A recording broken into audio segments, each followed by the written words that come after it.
19 वर्ष में कोई 20 बेड का एक हॉस्पिटल इतनी तेजी के साथ 1375 बेड का एक बेहतरीन संस्थान के रूप में नाम दर्ज करे और स्टेट ऑफ द आर्ट के रूप में अपना नाम दर्ज कराने के लिए उत्सुक दिखाई दे रहा है, यह बिरला ही अवसर देखने को मिलता है। अक्सर होता है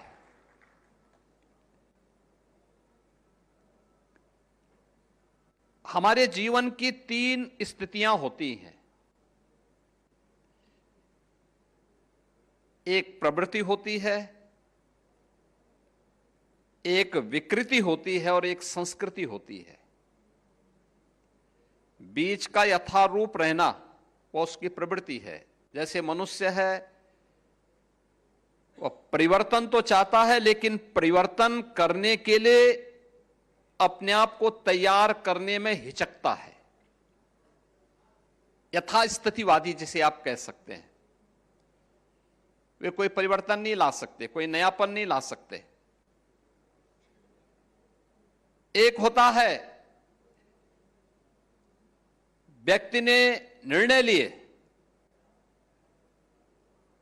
और निर्णय व्यापक जनहित में है, राष्ट्रहित में है। वह होता है बीज का वृक्ष बन जाना। यही संस्कृति है। लेकिन बीज जब किन्हीं कारणों से सड़ जाता है, गल जाता है, जब हम अपने कार्यों से किसी संस्था या संस्थान को उसकी गति को अधोगति की तरफ लेके जाते हैं, उसका पतन करते हैं, हमारी किसी कार्य पद्धति के कारण जब संस्थान लगातार गिरावट की तरफ जाता है, तो यही वास्तव में विकृति होती है। और इस मायने में मैं कह सकता हूं कि संस्कृति का एक बेहतरीन उदाहरण राम मनोहर लोहिया आयुर्विज्ञान संस्थान ने प्रस्तुत किया है कि 20 बेड से बढ़कर के 1375 बेड का, और आज अनेक कार्यक्रमों का, अनेक ऐसे उपलब्धियों के लोकार्पण और भावी योजनाओं के शिलान्यास के लिए भी हम इस 5म स्थापना दिवस कार्यक्रम के साथ यहां पर जुड़े हैं। मैं सबसे पहले इन सभी उपलब्धियों के लिए आप सभी को हृदय से बधाई देता हूं और भविष्य के लिए अपनी मंगलमय शुभकामनाएं भी संस्थान के प्रति व्यक्त करता हूं। ये जीवन की स्थिति तो वैसी ही है। किसी का इंतजार नहीं करता है। हमें काल की गति से 2 कदम आगे चलने के लिए अपने आप को तैयार करना होगा। जो व्यक्ति, समाज या देश काल की उस गति को पहचान नहीं पाता है, वह काल की चपेट में स्वयं आ जाता है। क्योंकि काल की गति तो वही है जिसके बारे में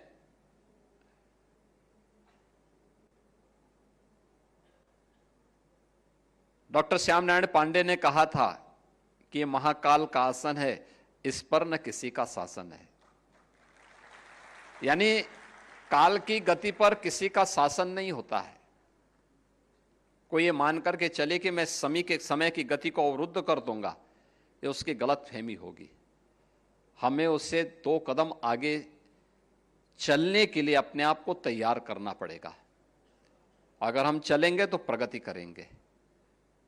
अगर हम नहीं चल पा रहे हैं, हम अपने को केवल समय के अनुरूप लेके जा रहे हैं, तो फिर हमें यथास्थितिवादी के रूप में लोग मानेंगे। हम कब आए कब गए किसी को पता नहीं होगा, लेकिन अगर हमारे कारण संस्थान को नुकसान हो रहा है तो मान के चलिए कि आने वाली पीढ़ी कभी हमें माफ नहीं करने वाली है, कभी माफ नहीं करने वाली है।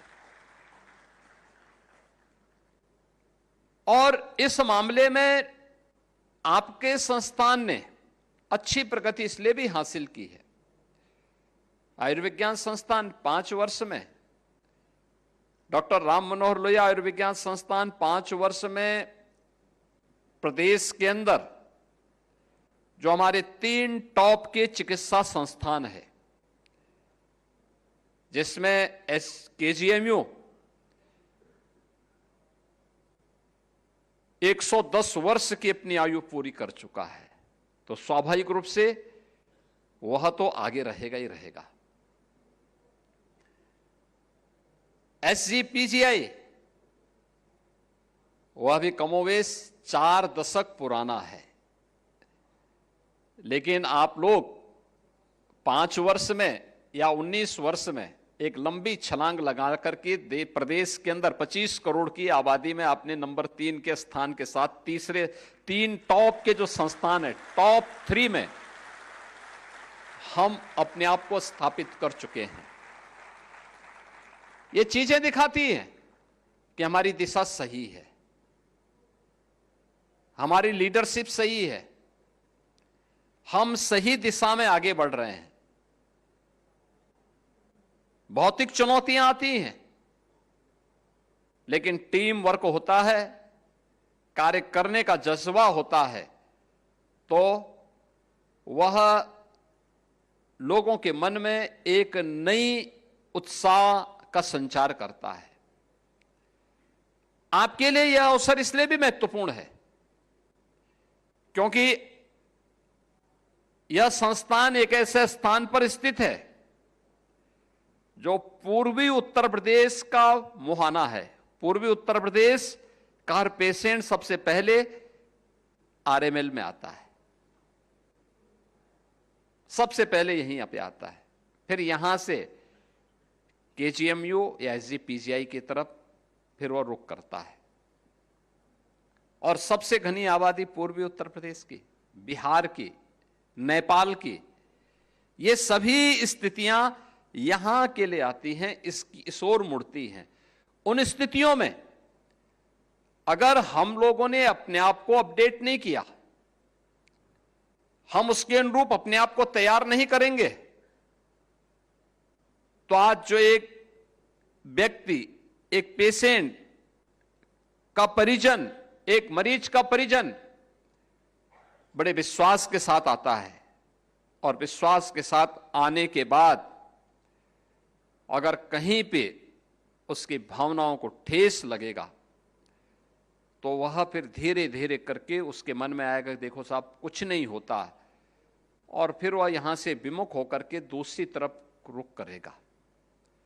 लेकिन मुझे प्रसन्नता है कि लखनऊ के इन 3 संस्थानों ने लगातार सम और विषम परिस्थितियों में कार्य करते हुए आज उत्तर प्रदेश के अंदर चिकित्सा स्वास्थ्य के लिए भी और चिकित्सा शिक्षा के लिए भी कुछ मानक तैयार किए हैं, मानक गढ़े हैं। मुझे याद है जब इस सदी की सबसे बड़ी महामारी कोरोना आया था, कोरोना के दौरान मैं देख रहा था, मुझे उस समय अक्सर इस बात को मैं अनुभव करता था कि उत्तर प्रदेश में प्रारंभिक रूप से हम लोग तैयार नहीं थे कोरोना जैसी महामारी को सामना करना पड़े, क्योंकि हमारी पीढ़ी ने पहली बार इस प्रकार की महामारी को देखा था।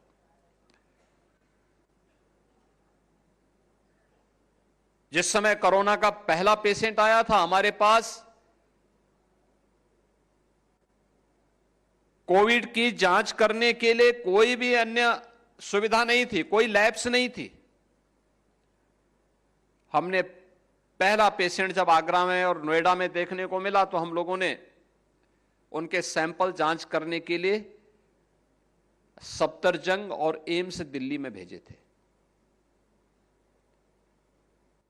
एनआईवी पुणे को भेजा था,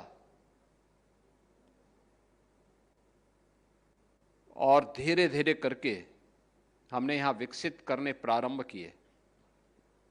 पहले कम से कम यहां पे सैंपल कलेक्ट करके उनकी जांच करना प्रारंभ कर लें, फिर देखें यहां सुविधाएं क्या चाहिए।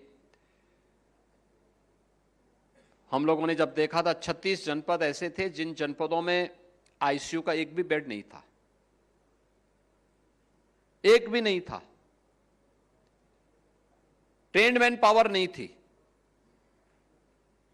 कैसे होना है? और उस समय उत्तर प्रदेश ने कुछ मॉडल भी गढ़े। वर्चुअल आईसीयू भी चल सकता है, और इन 3 संस्थानों ने सफलतापूर्वक चलाया था। एसजीपीजीआई, केजीएमयू और आरएमएल ने, जो प्रदेश के सभी 75 जनपदों में वर्चुअल आईसीयू के माध्यम से मरीज को, इसके बारे में वहां पर मरीज को बेहतर राहत देने, जो लोग वहां पर ट्रेन्ड मैन पावर हमने यहां से भेजा था, जो मास्टर ट्रेनर यहां पे ट्रेनिंग लिए थे, उन लोगों ने वहां पर जाकर के कार्य किया। और अगर कोई समस्या आती थी तो प्रतिदिन सायंकाल ये तीनों संस्थान एक साथ उन संस्थानों के साथ, उन मेडिकल कॉलेजेस के साथ या कोविड हॉस्पिटल्स के साथ जुड़ते थे और वहां पर उनको गाइड करते थे। कोई समस्या होती थी तो फिजिकली वहां पहुंच करके उनको मार्गदर्शन करती थी। हमारा मॉडल सफलतापूर्वक आगे बढ़ा था। यानी टेक्नोलॉजी का उपयोग करके अगर एक महामारी को मात दी जा सकती है तो कोई कारण नहीं कि हॉस्पिटल और बड़े बड़े संस्थान के अंदर जो भीड़ है, इस भीड़ को हम टेक्नोलॉजी का बेहतर उपयोग करके रोक न सकते हो, कर सकते हैं। टेली कंसल्टेशन की सुविधा दूर दराज के क्षेत्रों में, पीएससी में, सीएससी में, डिस्ट्रिक्ट हॉस्पिटल में उपलब्ध करवा करके पेशेंट की स्क्रीनिंग के कार्य को हम उस स्टेज पे भी पूरी कर सकते हैं। लेकिन इसके लिए हमें तकनीक का उपयोग करना पड़ेगा। इसके लिए हमें स्वयं भी अपने आप को अपडेट करना पड़ेगा। और यह मैं इसलिए कह रहा हूं, आज जब हम लोग स्वास्थ्य की बात करते हैं, मैं भी आपकी एनुअल रिपोर्ट देख रहा था और मुझे अच्छा लगा। एनुअल रिपोर्ट है काफी मोटी, और साल भर की आपने बनाई है। हर एक इवेंट को उसमें आपने इकट्ठा करके रख दिया, लेकिन आपने शुरुआत की है कि दुनिया को पहला सर्जन किसी ने दिया तो भारत ने दिया था, सुश्रुत के रूप में। हम सुश्रुत को भूल गए। आपने उसमें आयुर्वेद के जनक चरक का भी उल्लेख किया है। अच्छा है, चरक और सुश्रुत ये भारत की देन है दुनिया के लोगों की आरोग्यता के लिए। अनेक ऐसे वैद्य, ऐसे चिकित्सक, ऐसे सर्जन भारत ने दुनिया को दिए, जो समय के अनुरूप हम उस गति को बनाए नहीं रख पाए। हमारे ही ज्ञान को और हमारी ही विरासत को लोगों ने अडॉप्ट करके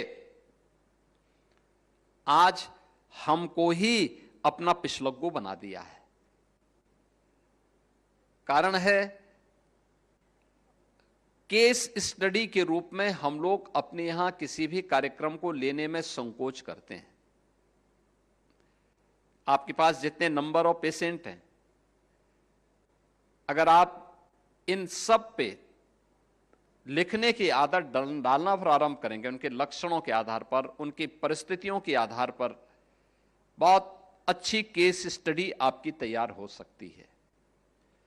और आप बता सकते हैं उन क्षेत्रों में कहां, किन क्षेत्रों में कौन सी बीमारी कब होती है, उसके उपचार के लिए, वहां पे बचाव के लिए क्या उपाय हो सकते हैं।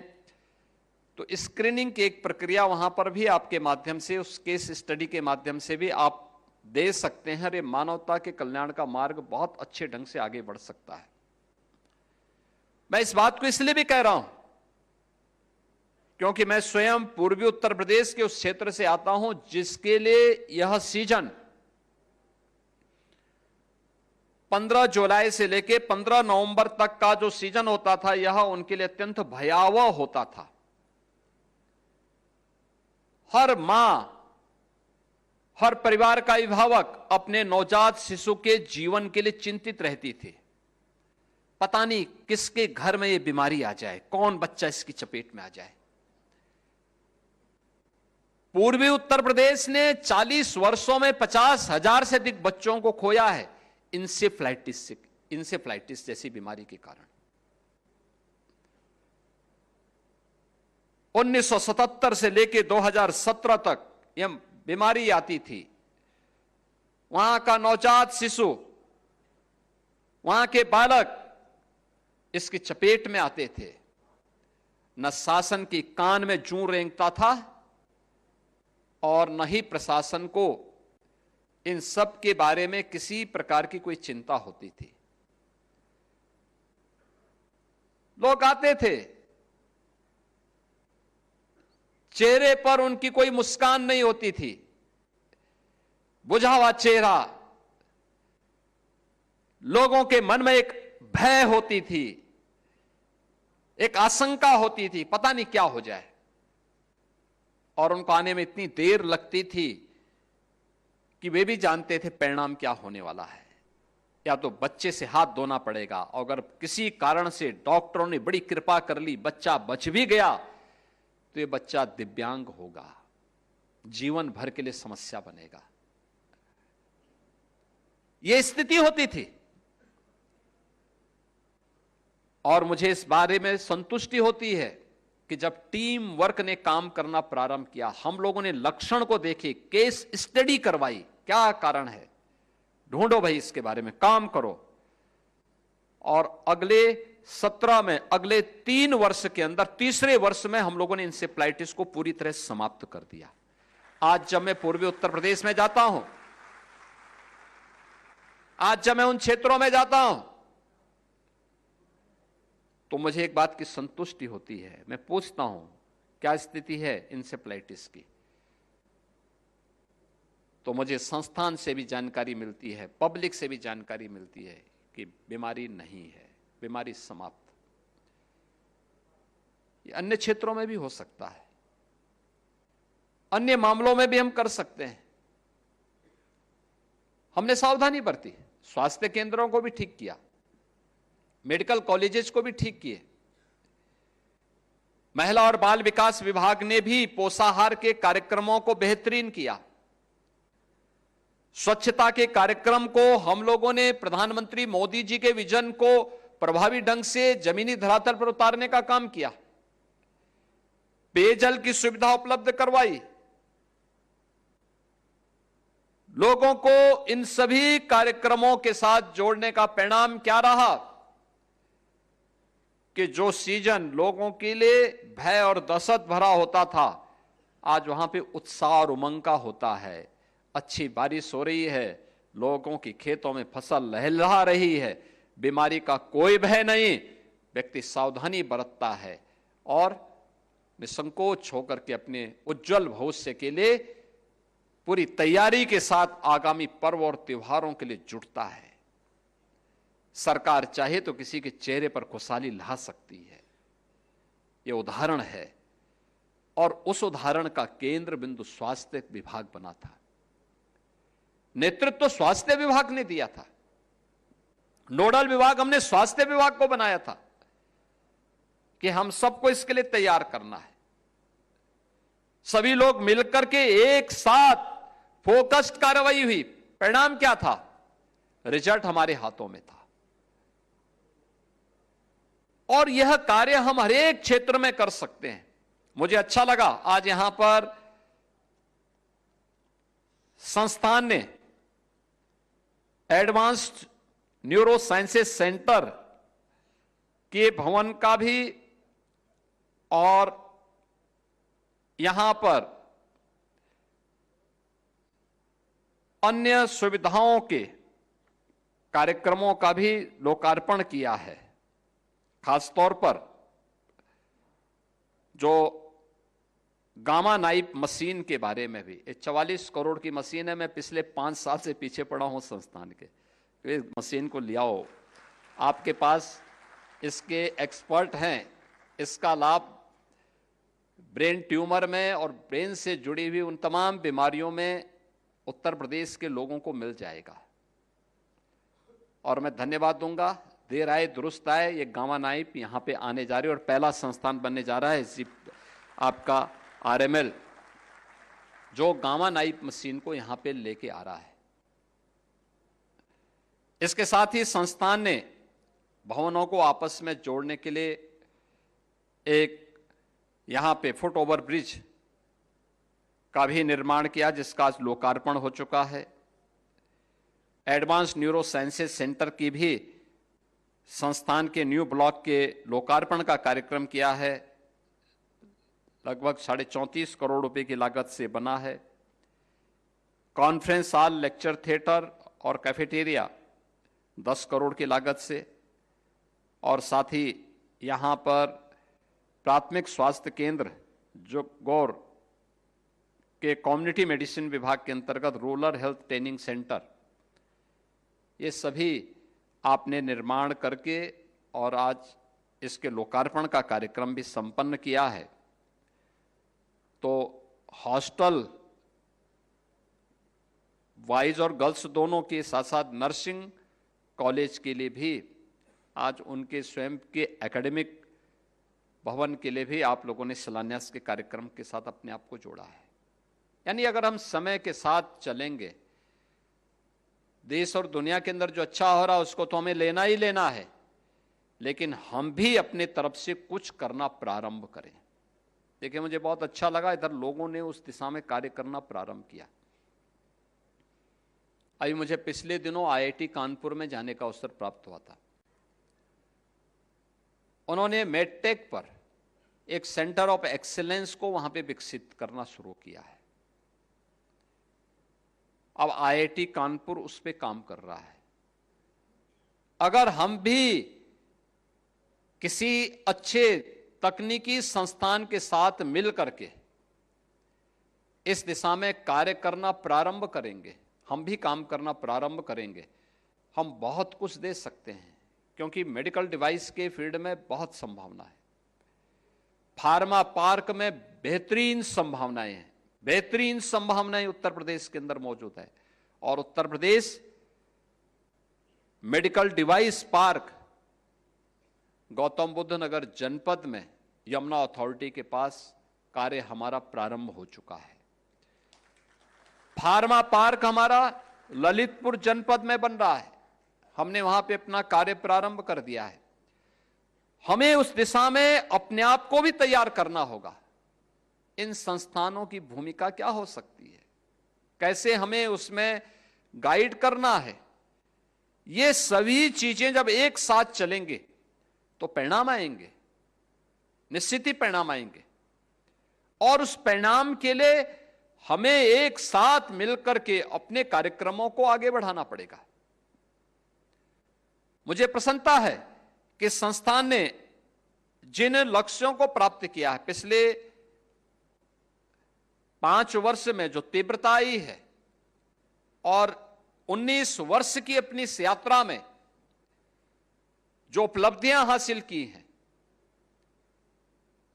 ये सराहनीय है। लेकिन इसमें बहुत सारी गुंजाइश अभी बाकी है और उसको हमें आज के समय में अपने आप को उसके लिए तैयार करना होगा, उसके लिए अपने आप को तैयार करना होगा। एक पक्ष यह आपका जो जितना अधिक आप इस फील्ड में शोध कर पाएंगे, नए नए शोध को समाज के सामने प्रस्तुत कर पाएंगे, वह उतना ही आपकी छवि में निखार लाएगा। और दूसरा है आने वाले मरीज के साथ और उसके परिजन के साथ बेहतरीन व्यवहार। देखिए, हम मानते हैं जब कोई मरीज आता है उसको बहुत पता नहीं होता है, क्योंकि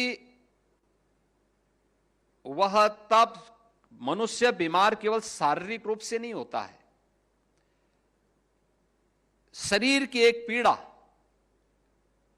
उसको मानसिक रूप से भी और आंतरिक रूप से भी कमजोर करती है।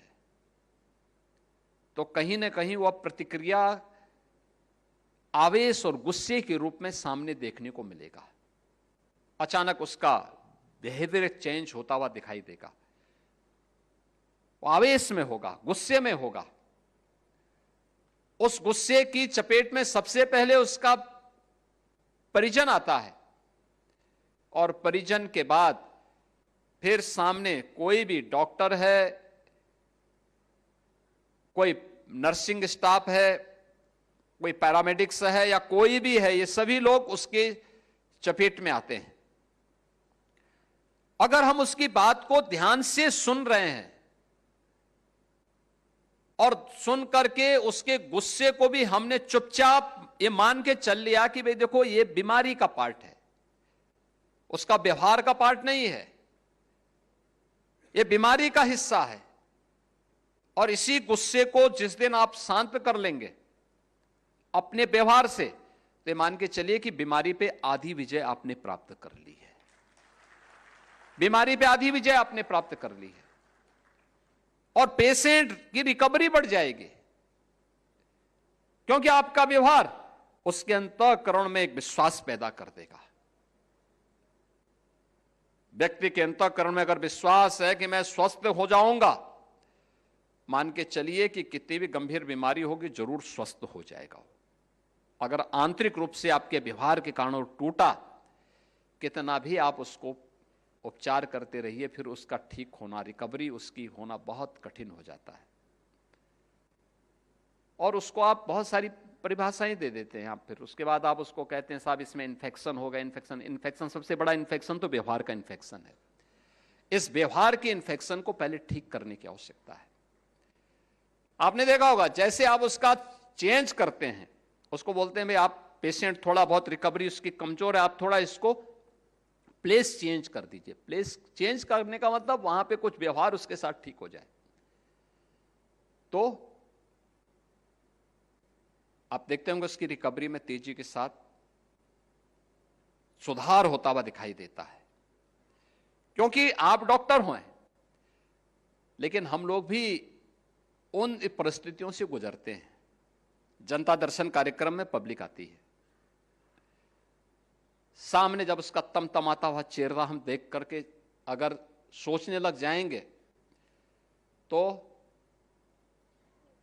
हम उसको फेस नहीं कर पाएंगे, और इसलिए उसका चेहरा तमतमाता हुआ न दिखाई दे, हम लोग उसको पहले चेयर पे बिठाते हैं और फिर उसके सामने खड़े होकर के जाते हैं एक तरफ से और कहते हैं भाई बताइए आप। लोकतंत्र में उसका अधिकार भी है। लोकतंत्र में जनता तो जनार्दन है। हम उसके पास जाकर के उसका एप्लीकेशन लेते हैं, वो बहुत कुछ बोलता है, हम लोग जब जवाब नहीं देते हैं तो अगली बार वो कहते, फिर उसके साथ ही हम देखते हैं 2 मिनट के अंदर वो कहता साहब गलती हो गई, मैंने गलती से बोला है। हम उसको बोलते हैं भाई आपकी समस्या का समाधान होगा, चिंता मत करो, ये हमारी ड्यूटी है, आपकी समस्या का समाधान हो सकता है किसी स्तर पर लापरवाही हुई हो, उसका हम समाधान निकालेंगे, लेकिन हम आपको मना नहीं कर सकते। हां, कुछ मामले सब जुडिस होते हैं, न्यायालय में मामले विचाराधीन है, प्रशासन कुछ नहीं कर सकता, आपको वहां पैरवी करनी होगी। आपके पास पैरवी के लिए कोई नहीं है, आप हमें बताइए, हम सरकारी वकील लगाएंगे, हम उनको बोलेंगे कि भाई आपकी पैरवी कर लें, लेकिन हम न्यायालय के मामलों में सीधे कोई प्रशासनिक आदेश कोई भी मान्य नहीं होगा। और आपको इन चीजों को देखना होगा, दोषा मेरिट देखनी होगी, क्योंकि मेरे पास जो पेशेंट आएगा, मेरे पास जो पेशेंट आ रहा है वह तो अपनी ही बात को बोलेगा, लेकिन आपके पास जो पेशेंट आता है वास्तव में पीड़ित होता है। मेरे पास जो आएगा यह आवश्यक नहीं कि वो पीड़ित ही है। अब जैसे इस समय पंचायत के चुनाव होने जा रहे हैं तो शिकायतें भी बहुत ज्यादा शुरू हो गई हैं। साहब उसका जांच करवा दीजिए, वहां जांच करा दो। मैं उनसे कहता हूं 4 साल क्यों चुपचाप बैठे हुए थे? बहुत बार ये लगता है कि हमें बोलना नहीं चाहिए, एप्लीकेशन ले लेते हैं, ठीक है भैया आपने ध्यान आकर्षित किया, आपको धन्यवाद। वो ज्यादा जिरह करता तो उससे पूछते अच्छा बताओ ये 4 साल में कभी आपने कोई एप्लीकेशन दिया? उसने कहा नहीं साहब चुनाव का इंतजार कर रहे थे। तो हमने कहा चुनाव का इंतजार कर रहे तो हमारे भी चुनाव का इंतजार कर लीजिए भाई, अब जाइए। अब ये उसको जवाब देना पड़ता फिर। लेकिन ये वास्तविकता है, हमारा व्यवहार पेशेंट के लिए बहुत महत्वपूर्ण हो सकता है, बहुत महत्वपूर्ण हो सकता है। और उसके लिए मैं आप सबसे इस बारे में आग्रह करूंगा कि हमें अपने संस्थान के अंदर उस प्रकार का वातावरण देना होगा। बहुत सारी चीजें ऐसी हैं जिसमें थोड़ा सा परिवर्तन हम कर लें।